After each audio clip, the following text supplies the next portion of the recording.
시간 함께 볼 하나님 말씀은 구약성경 열왕기상 11장 말씀입니다. 구약성경 열왕기상 11장 1절에서 우리 11절까지 말씀으로 끝까지 하나님만 사랑하라는 제목으로 우리 하나님 말씀 함께 나누겠습니다.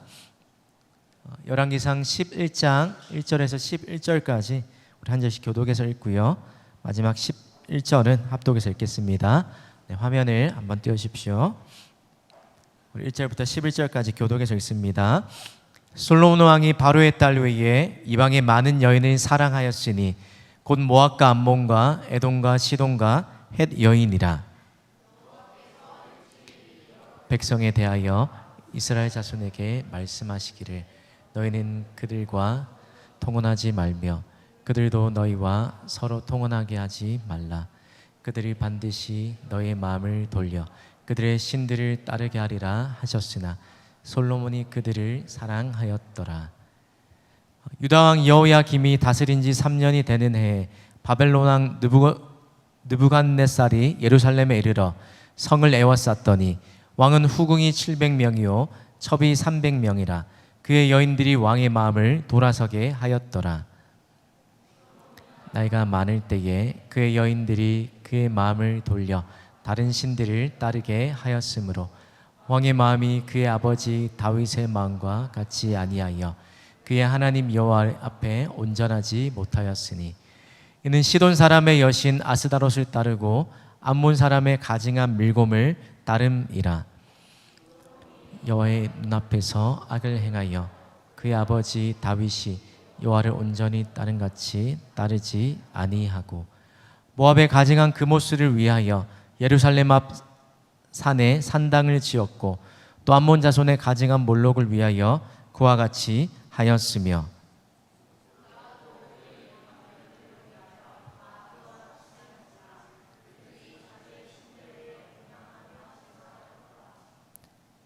솔로몬이 마음을 돌려 이스라엘의 하나님 여호와를 떠남으로 여호와께서 그에게 진노하시니라. 여호와께서 일찍이 2번이나 그에게 나타나시고 명령하사 다른 신을 따르지 말라 하셨으니 그가 여호와의 명령을 지키지 않았으므로. 함께 읽겠습니다. 여호와께서 솔로몬에게 말씀하시되 내가 내게 이러한 일이 있었고 또 내가 내 언약과 내가 내게 명령한 법도를 지키지 아니하였으니 내가 반드시 이 나라를 내게서 빼앗아 내 신하에게 주리라. 아멘. 네, 여러분 시작보다 끝이 좋아야 한다는 그런 말이 있죠. 시작보다 끝이 좋아야 한다. 신앙생활에도 우리가 동일하게 같은 원리가 적용이 됩니다. 우리의 처음 믿음보다 우리가 예수님을 처음 믿을 때보다 시간이 가면 갈수록 우리의 나중의 믿음이 더 좋아야 한다는 게 신앙생활에도 동일하게 적용이 된다는 거예요. 그럼 성경을 보면 첫 출발은 믿음의 첫 출발은 좋았는데 중간에 그 믿음의 길을 잃어버리고 탈선하고 또 마지막에 오늘 열왕기상에도 나오는 것처럼 마지막에 다다라서 변질되고 마는 그런 안타까운 경우들이 종종 소개됩니다. 그렇게 살아가는 인물 중에 구약에서는 사울이 그런 대표적인 인물이죠. 하나님의 선택을 받아서 초대왕이 되었지만 그런 하나님 앞에서 말씀을 청종하지 않고 그 마음들을 첫 마음들을 잊어버려서 하나님께 버림받은 끝이 좋지 않는 그런 대표적인 사람입니다. 그럼 성경에서 뿐만 아니라 우리가 우리 주변에 같이 믿음 생활을 하는 사람들을 보면 그런 사람들 중에서도 나와 같이 중고등부를 열심히 하고 또 청년부를 열심히 했던 그 사람들도 어느새 시간이 지나다 보면 내 주변에 같이 신앙생활을 했던 그렇게 열심히 했던 사람들 중에서도 처음보다 나중이 더 믿음이 더 좋지 않은 그런 경우들을 보게 되는 경우가 있다는 거예요. 왜 이런 일이 일어나는지 오늘 우리가 읽었던 이 열왕기서 11장 말씀을 통해서 우리가 반면교사로 삼아야 할 모습이 있다는 겁니다. 여러분 열왕기상이 시작이 되면서 우리가 잘 아는 한 왕에 대해서 소개를 하면서 여러 장에 걸쳐서 이 왕에 대한 소개를 하고 있어요. 교회를 다니지 않는 그 사람이라 할지라도 잘 알고 있는 성경에서 가장 유명한 왕 중에 한 명, 바로 지혜의 왕이라 불리는 솔로몬 왕입니다. 그럼 열왕기서가 1장 지난 이후에 2장부터 10장까지 그리고 오늘 11장까지 쭉 솔로몬에 대한 이야기를 하고 있는데 2장부터 10장까지는 솔로몬의 그런 업적들 또 그가 했던 긍정적인 모습에 관해서 쭉 이야기를 하다가 오늘 우리가 읽었던 11장에 이르러서 우리가 알고 있는 솔로몬의 모습과는 전혀 반대로 달라진 모습을 보게 됩니다. 하나님께 신실했던 그 솔로몬이 결국에는 하나님을 떠나는 그 모습으로 변화되고 말았다는 겁니다. 그러면 성경이 어떤 인물을 보여주든 간에 한 인물을 성경이 그릴 때, 묘사할 때, 우리에게 말해줄 때 세상의 일반 역사책처럼 어떤 그 사람의 좋은 면만 기록하고 치부는 가리는 그 흔적들을 지우는 그런 모습이 아니라 그 사람의 빛과 어둠을 동시에 보여주고 있다는 겁니다. 그 사람의 있는 모습 그대로, 잘하면 잘한 모습 그대로, 또 실수하면 실수한 그 모습 그대로 적나라하게 보여주고 있어요. 왜 그럴까요? 성경을 통해서 우리 자신을 바로 비추어 보도록 하는 그 역할이 하나님이 성경을 우리에게 주신 목적이요, 또 성경이 바로 거울과 같은 그런 역할을 하기 때문인 겁니다. 위대한 왕으로 칭송받았던 이 솔로몬조차도 우리처럼 언제든지 저 여러분처럼 평범한 우리처럼 언제나 타락할 위험이 여전히 그 속에 남아있는, 여전히 칭송받고 사람들에게 지켜 세움을 받는 위대한 왕이었지만 그의 또 다른 모습은 여전히 타락의 여지가 남아있는 불완전한 존재라는 것들을 성경이 우리에게 일깨워서 보여주고 있는 겁니다. 그럼 솔로몬이 어떤 모습으로 등장합니까? 2장에 보면 아버지 다윗이 나이가 많아서 죽을 때가 가까이 오자 다윗의 아들 중에 한 명인 아도니아가 반란을 꾸미게 됩니다. 아도니아도 처음에는 그런 인물이 아니었어요. 다윗에게 한 번도 나무란을 받은 적이 없는 사람이었는데 그 마음에 왕이 되고자 하는, 스스로 왕이 되고자 하는 그 마음들이 생겨나게 되었다는 겁니다. 그래서 자신이 왕이 되려는 이 계획을 세우고 주변에 있는 사람들과 함께 음모를 꾸미고 모의를 합니다. 그런데 선지자 나단의 도움으로 이 일들이 탄로가 나고 하나님이 다윗에게 하셨던 그 약속이 생각나게 하셨어요.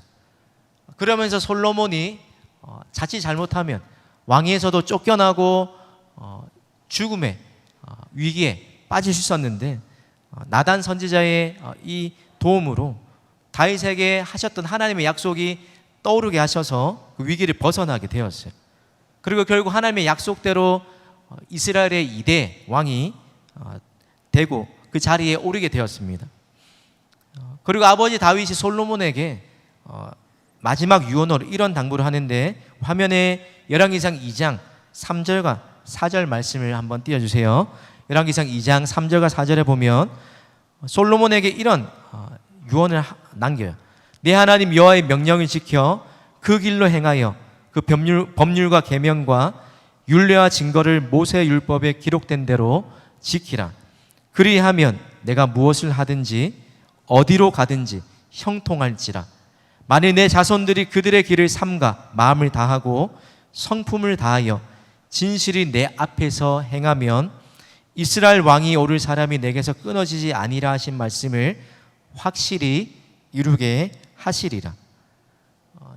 다윗이 살아왔던 그 삶의 모습처럼 하나님 말씀을, 모세의 율법을 통해 주신 하나님의 말씀을 다 지켜 행하고 또 마음을 다하고 성품을 다하고 진실이 하나님 앞에서 행하라고, 다른 어떤 것이 아닌 끝까지 하나님을 사랑하는 그 마음이 변치 않도록 아들 솔로몬에게 간곡하게 부탁했다는 겁니다. 여러분, 이런 유언 이후에 솔로몬이 왕이 되어서 쭉 열왕기서를 보면 그의 나라가 점점 더 견고해진 모습들을 볼 수가 있어요. 여러분, 근데 나라가 견고해진 그쯤에 솔로몬이 한 행동이 중반 3장 1절에 이렇게 또 기록이 됩니다. 솔로몬이 애굽의 왕 바로와 더불어 혼인 관계를 맺어 그의 딸을 맞이하고 다윗 성에 데려다가 두고 애굽 왕의 딸을 아내로 맞이했다는 거예요. 그럼 신명기 17장에 보면 하나님께서 이스라엘 백성들, 특별히 이스라엘 왕에게 주신 지켜야 할 명령 중에 이방 여인의 아내로 삼지 말고, 또 많은 말이나 그렇죠, 군사력을 의지하지 말고 율법의 등사본을 가까이 해서 그 말씀을 주야로 가까이 하면서 나라를 다스려가고 하나님 앞에서 그렇게 왕으로 살아가는 모습을 누누이 말씀하셨어요. 근데 여러분, 솔로몬이 왕이 된 이후에 나라가 부국 강병해지자 그가 하고 있는 행동이 바로 애굽의 왕 바로와 더불어 혼인 관계를 맺었다는 겁니다. 성경이 여기에 대해서 잘잘못을 이야기하고 있지 않기 때문에 또 어떤 해석에 보면 그 당시에 이스라엘이 애굽과 동맹을 맺은 만큼 강대국이었다라는 그런 긍정적인 면으로 볼 수도 있지만, 그러나 여러분, 한 걸음 더 나아가서 하나님의 관점에서 보면 또 하나님의 말씀에 넓은 하나님의 그 말씀에 비추어서 생각하면 이런 솔로몬의 행동이 결코 하나님이 기뻐하실 만한 행동이 아니었다라는 겁니다. 왜요? 애굽 왕의 딸을 아내로 맞이하는 그 행동이 바로 자기의 무덤을 파는 것과 같고, 이것이 결국 하나님과 멀어질 위험 요소를 스스로 가까이 하는 것과 같기 때문에 한 거예요. 솔로몬도 처음부터 변질된 것이 아니라 하나하나, 작은 것 하나하나 이것쯤은 괜찮겠지 하는 그것들을 하나하나 타협하고 받아들이고 알게 모르게 그냥 넘어가면서 자기의 영적인 틈새가 생기고 또 하나님을 향한 그 태도가 점점 멀어지게 되었다는 겁니다. 여러분, 이런 일을 한 이후에도 성경이 쭉 솔로몬의 모습에 대해서 성공적인 모습을 보여줘요. 성전도 건축도 다윗이 하지 못했던 성전도 완공을 하게 되고, 또 자신을 위하여서 이 왕궁도 성공적으로 짓게 됩니다. 성전을 다 지은 다음에 성전을 봉헌하면서 하나님 앞에 기도하면서 이스라엘 백성들에게 축복하면서 했던 말이 8장 57절부터 61절까지 말씀인데, 바로 백성에게 했던 이 말, 그리고 하나님 앞에 올려드렸던 이 말 속에 결국 자기 자신이 하나님 앞에서 어떤 삶을 살아야 하는지, 어떤 믿음을 가지고 그 믿음을 지켜나가야 되는지 그것을 잘 보여주는 말이 담겨 있어요. 화면 한번 보십시오. 우리의 마음을 주께로 향하여 그의 모든 길로 행하게 하시오며 우리 조상들에게 명령하신 계명과 법도와 율례를 지키게 하시기를 원하오며 이에 세상 만민에게 여호와께서만 하나님이시고 그 외에는 없는 줄을 알게 하시기를 원하노라. 그런즉 너희의 마음을 우리 하나님 여호와께 온전히 바쳐 완전하게 하여 오늘과 같이 그의 법도를 행하며 그의 계명을 지킬지어다. 강조점이 어디 있어요? 마지막에 그런즉 너희의 마음을 우리의 하나님 여호와께 온전히 바쳐 완전하게 하여 그의 법도를 그의 계명을 지키라. 백성뿐만 아니라 이 말을 하는 자기도 또 왕이 되어서 수많은 성공을 누리면서 아무런 문제를 모르고 살아가는 자기 자신에게 하는 당부의 말이라는 거예요. 그럼 솔로몬이 성전과 왕궁을 성공적으로 건축한 것을 마친 다음에 자기가 이루었던 것들을, 자기가 이루기를 원했던 것들을 모두 다 마쳤다라고 성경이 그렇게 표현합니다. 자기가 원하는 그 모든 것들이 이루어진 이후에 그때 하나님께서 기본에서 나타나셨던 것처럼 처음 솔로몬에게 나타내셔서 듣는 마음을 또 구했던 그 솔로몬에게 부와 명성과 또 장수를 약속하셨던 그 이후에 오늘 두 번째로 나타나셔서 이번에는 다시 한번 이전에 주셨던 약속뿐만 아니라 경고의 말씀을 한 번 더 주고 계세요. 그게 바로 9장 4절부터 9절까지인데 내용은 대동소이한 거예요.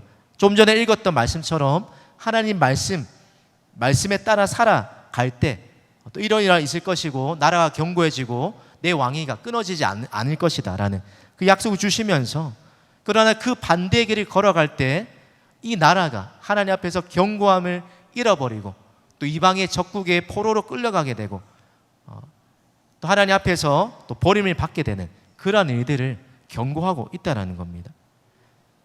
그럼 하나님 주신 축복으로 승승장구하면서 아무런 문제도 부족함이나 어려움 없이 걱정 없이 태평하게 살아가는 그때에 또 주변의 나라에게까지 솔로몬의 부와 명성과 지혜가 알려지게 되었습니다.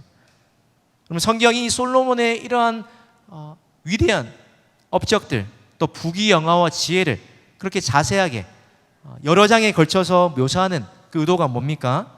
이러한 모든 것이 솔로몬 자신의 능력 때문이거나 자신의 노력 때문이 아니라 바로 자신을 주권적으로 택하셔서 왕으로 삼으신 하나님의 은혜요 선물이라는 사실을 잊지 않도록 그것을 강조하고자 솔로몬의 이 부귀영화와 또 지혜와 수많은 업적들을 여러 장에 걸쳐서 보여주고 있다는 거예요.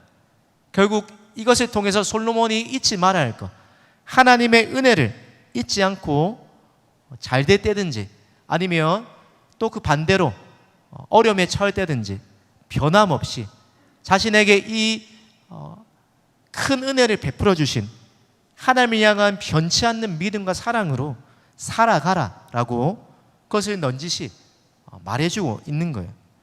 그런데 그런 하나님의 뜻과는 전혀 반대로 오늘 솔로몬의 모습을 한번 보세요. 11장 1절에 보면 솔로몬의 이 태도가 10장까지 하나님을 위해서 왕궁을 짓고 또 수많은 지혜와 하나님이 기뻐하시는 모습대로 그렇게 살아갔던 이 모습과는 전혀 반대되는 전혀 대조적인 모습이 나타난다는 겁니다. 무엇 때문입니까? 한글 성경에는 생략이 됐지만 영어 성경에 보면 11장 1절이 앞에라는 전혀 다른 분이라는 것을 알려주는 접속사가 하나 나와요. 바로 그러나라는 단어인데 11장 1절이 그러나 솔로몬 왕이 이렇게 시작한다는 거예요.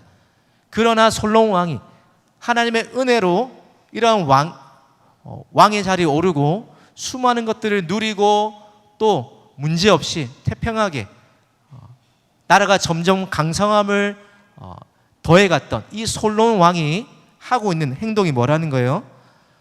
바로의 딸 외에 이방의 많은 여인을 사랑하였으니 곧 모압과 암몬과 시돈과 헷 여인이라. 그럼 2절 마지막 절에도 한 번 더 솔로몬의 행동을 솔로몬이 그들을 사랑하였다라고 성경이 반복해서 강조하고 있어요. 그럼 솔로몬이 사랑했다는 말이 그냥 밋밋한 그 말이 아니라 두 가지 오늘의 의미를 보면 두 가지의 단어가 합성된 그런 단어입니다. 첫 번째로 사랑하다라는 아헤브라는 이런 단어에 거기에 추가돼서 달라붙다 또는 굳게 결합하다라는 다바크라는 이 단어가 합쳐진 그 단어가 사랑하였더라는 그 말의 의미라는 거예요. 솔로몬이 이방 여인들을 사랑했는데 어떻게 사랑했다는 거예요? 그의 마음이 이방 여인에게 깍 달라붙어서 떨어지지 않을 정도로 그만큼 집착하고 몰두하고 과도하게 그 마음을 빼앗겼다라는 겁니다. 엉뚱한 것에 그 마음이 빼앗기고 말아서 결국 솔로몬의 마음이 하나님을 사랑했던 하나님 앞에 듣는 마음을 구하면서 겸손하게 그렇게 나아갔던 그 마음들에서 멀어지고 말았다는 거예요. 그래서 후궁을 700명이나 두고 첩을 300명이나 두었어요. 여러분, 이 여인들이 솔로몬에게 어떤 영향을 미쳤습니까? 2절부터 4절까지를 보면 3번 반복해서 강조되는 표현이 있어요. 화면 한번 보세요. 이 솔로몬 700명과 300명 여인들이 솔로몬에게 어떤 영향을 미쳤는지, 솔로몬의 나이가 많이 노년에 접어들었을 때 이 여인들을 통해서 그들이 솔로몬의 마음을 돌려, 또 3절에도 그의 여인들이 왕의 마음을 돌아서게 하였더라. 4절에도 그의 여인들이 그의 마음을 돌렸다. 그리고 이방 여인이 가까이 한 그 결과가 하나님부터 점점 더 멀어지고 하나님을 떠나서 결국은 그 이방 여인뿐만 아니라 이방 여인들이 가지고 왔던 그 이방 여인들이 섬기고 또 사랑했던 그 우상에게까지 솔로몬의 마음이 달라붙게 되었다는 겁니다. 집착하고 또 그 우상을 향해서 솔로몬의 마음이 결국 돌아서고 말았다는 겁니다. 그래서 그 모습을 위해서 밀곤과 몰록과 아스다롯과 이러한 신들을 위해서 예루살렘 산당 앞에서 분향을 하고 제사를 드리는 하나님 보시기에 악을 행했다라고 성경이 솔로몬의 행동을 고발하고 있는 거예요. 여러분, 또 솔로몬의 마음이 하나님을 향해서 하나님을 사랑하는 것에서 점점 더 식어져 갔다는 것을, 왜 식어져 갔는지를 보여주는 그 이유를 보여주는 표현이 4절과 6절에 나옵니다. 어떤 행동 때문이었어요? 4절과 6절 한번 보세요. 4절과 6절에 보면 왕의 마음이 그의 아버지 다윗의 마음과 같이 아니하여 그의 하나님 여호와 앞에 온전하지 못하였으니, 또 6절에도 동일하게 그의 아버지 다윗이 여호와를 온전히 따름같이 따르지 아니하고, 다윗과 솔로몬이 똑같이 죄를 지은 그것들은 공통점이지만, 그러나 다윗과 결정적인 차이, 하나님을 따르는 그의 모습이 온전치 못했다는 거예요. 여러분, 우리말 성경의 4절을 이렇게 또 해석을 하는데, 솔로몬이 그 아버지 다윗의 마음과 달리 그의 마음을 하나님 여호와께 다 드리지 않았다. 여호와 앞에 온전하지 못했다는 그 말이, 솔로몬의 그 행동이 하나님 앞에 마음을 온전히 다 쏟아붓지 못했다. 마음을 하나님을 사랑하되 100%로 사랑한 것이 아니라 여전히 마음속에 다른 것들을, 사랑한 것들을 여지를 남겨두고 최선의 것이 아니라 차선의 것으로, 온전치 못한 것으로 하나님을 향한 그 마음이 온전하지 못했다라고 이야기하고 있는 겁니다. 그럼 그 결과가 무엇이에요? 결국엔 솔로몬이 차츰차츰 조금씩 그 마음에 하나님부터 멀어졌던 그 마음이 변질되고 끝내는 하나님부터 완전히 떠나고 돌아서게 되는, 그래서 하나님께 버림을 받게 되는 이런 안타까운 결말을 보여주고 있다는 겁니다. 그럼 솔로몬의 이런 연약한 모습을 하나님이 잘 아시고 미리 2번이나 경고하셨어요. 그게 2절 말씀에 이렇게 나옵니다. 여호와께서 일찍이 이 여러 백성에 대하여 이스라엘 자손에게 말씀하시기를 너희는 그들과 서로 통혼하지 말며 그들도 너희와 서로 통혼하게 하지 말라. 그들이 반드시 너희의 마음을 돌려 그들의 신들을 따르게 하리라 하셨으나, 9절에 보면 이 말을 2번이나 하나님이 미리 이미 말씀하셨다라고 이야기해요. 그런데도 솔로몬이 어떻게 해요? 끝까지 하나님의 경고를 무시하고 마음을 돌리고 또 마음을 빼앗겨서 이방 여인들이 섬기는 우상에게 하나님을 향한 사랑의 마음들이 식어지고 빼앗기고 말았다는 겁니다. 여러분, 솔로몬의 이 모습을 통해서 우리가 깨달아야 할 것들, 우리가 반면교사라 삼아야 할 것들, 바로 이 솔로몬처럼 위대한 하나님의 사람이라 할지라도, 우리가 아무리 대단한 은혜를 경험했다 할지라도 저절로 하나님을 사랑하는 그 마음이 끝까지 지켜질 수 없다라는 겁니다. 여러분, 은혜 받은 사람이라 할지라도 타락할 수 있는 여지가 여전히 남아 있다라는 거예요. 우리가 하나님의 은혜로 매일매일 살아가지만, 그러나 여전히 우리 안에 또 남아있는 게 뭐예요? 여전히 우리 안에 하나님을 사랑하는 그 마음보다, 로마서의 그 말씀처럼 하나님을 알되 하나님을 영원하게도 하지 아니하고 감사치도 아니하는 오늘 솔로몬의 이 모습처럼 하나님보다 더 사랑하는 그 어떤 요소들, 우리를 하나님부터 멀어지게 만드는 그 죄성들이 언제든지 저 여러분 가운데 솔로몬처럼 도사리고 있다는 사실을 절대로 잊어버려서는 안 된다는 겁니다. 솔로몬처럼 하나님보다 다른 것에 우리의 시선과 마음이 향할 때 결국 우리의 하나님에 향한 그 믿음이, 하나님에 향한 사랑이 점점 식어져 버리고 솔로몬처럼 결국 하나님에게서 떠나게 되는 그 위험들이 우리 안에 늘 있다는 사실들을 기억해야 합니다. 그럼 솔로몬처럼 이 변질되지 않고 끝까지 하나님만 사랑하기 위해서, 그럼 솔로몬의 모습 가운데 우리가 기억해야 할 것, 솔로몬이 놓쳤던 것, 또 우리가 유념해야 할 것이 바로 우리의 마음을 잘 지켜야 한다는 거예요. 솔로몬이 지었던 잠언 말씀에 무릇 지킬 만한 것보다 더욱 내 마음을 지키라, 생명의 근원이 이에서 난다라고 말한 것처럼 내 마음이 하나님을 사랑하는 것에서 멀어지게 만드는 것이 무엇인지, 또 나의 마음 속에서 하나님을 사랑하는 그 마음을 빼앗아가는 것이 무엇인지, 그것들을 발견하고 제거하는 것, 유혹거리를 솔로몬처럼 가볍게 여기고 가까이 두지 말아야 한다는 겁니다. 특별히 여러분이 약하고 유혹에 넘어가기 쉬운 그때가 언제인지, 또 그러한 요소들이 무엇인지 그것들을 한번 점검해 볼 뿐만이 아니라 우리가 그런 자리에 오래 머물러 있어서는 안 된다는 거예요. 요셉처럼 유혹이 찾아올 때 우리를 무너뜨리려는, 하나님의 사랑으로부터 우리를 멀어지게 만들려는 이런 것들이 우리 안에 발견될 때 가감히 뿌리치고 끊어내야 한다는 겁니다. 그렇지 않으면 솔로몬처럼 결국에는 마음을 빼앗기고 한 번 틈을 내어주다가 결국 한순간에 무너지게 만다는 겁니다. 그래서 성경은 뭐라고 말해요? 선줄로 생각하거든 넘어질까 조심하라 라고, 우리가 우쭐대지 말도록, 솔로몬처럼 성공 뒤에 찾아오는 아무런 문제가 없는 삶 뒤에 한순간에 나락으로 떨어질 수 있는 우리의 모습들을, 우리의 연약함들을 잘 관리해야 한다는 겁니다. 그럼 지난주 휴가로 잠시 서울에 갔다 왔는데 가족들이랑 교회도 탐방할 겸 또 서울에 잠시 또 애들이랑 놀러 갔다 왔어요. 오랜만에 서울에 가니까 또 평소에는 별로 뭐 서울에 대한 동경하는 마음도 없었는데 뭐 살고 싶다는 마음도 별로 없었는데 이렇게 가서 이렇게 뭐 이것저것 보고 또 여러 눈요기들이 하다 보니까 사람이 간사하지 맞죠?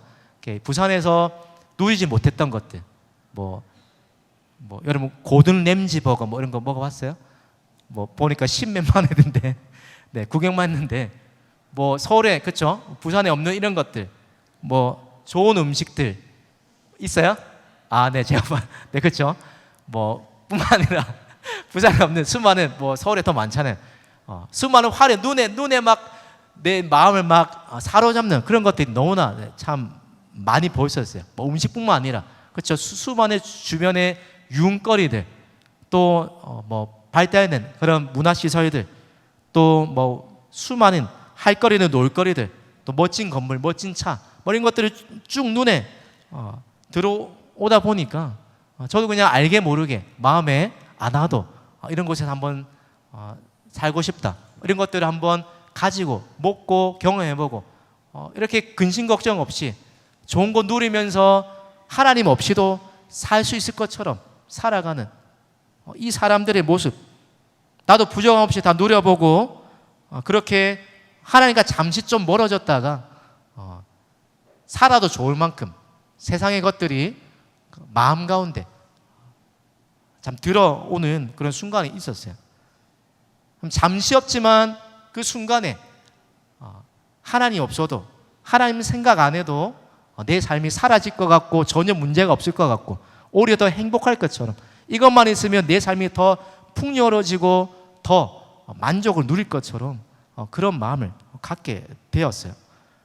그런데 정말 우리가 이렇게 생각하는 것처럼 하나님 없어도 세상의 다른 것으로 우리의 만족을 누리며 살아갈 수가 있습니까? 그럼 솔로몬이 이런 실패를 맛본 다음에 모든 것을 다 누려보고 경험해보고 쾌락의 끝까지 다 맛보았던 이 솔로몬이 이 이방 여인들에게 마음을 빼앗겨서 정신없이 몽롱하게 나태하게 하나님과 멀어져 살다가 정신을 차리고 나서 쓴 그 성경을 통해 하는 고백이 뭡니까? 전도서에 솔로몬이 가장 많이 하고 있는 그 표현, 바로 헛되고 헛되도다. 우리의 삶에 하나님을 떠나서 하나님의 사랑에서 멀어진 삶을 살아갈 때 잠시 잠깐은 좋은 것 같지만 그러나 우리의 삶에 진정한 만족은 없다라는 겁니다. 우리의 삶 가운데 그것들 주는 잠시 잠깐의 만족과 유익이 있지만 그러나 그 이후에 찾아오는 허무함과 공허감이 더 크다라고 이야기하고 있어요.